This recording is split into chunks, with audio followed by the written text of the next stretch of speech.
About making another Windows remastered thing. What do you mean Windows remastered? Like a not. I kind of want to like Windows Me's 20th anniversary is tomorrow. I need to get recording something.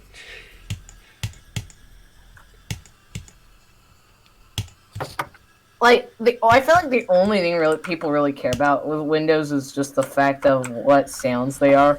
Yeah, like I kind of want to change that.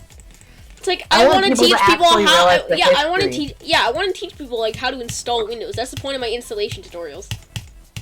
I also want them to be fascinated in the history of Windows. Yeah. Instead of just sounds. Instead of just like, oh, watching Windows Expert for information.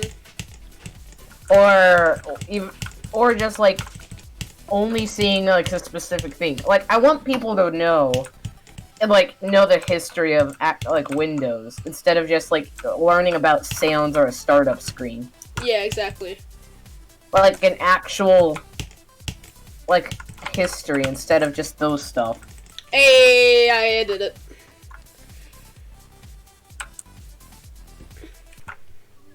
See how many attempts, and 13. Alright, that's not that many. Hey dude, I gotta go. Okay, bye.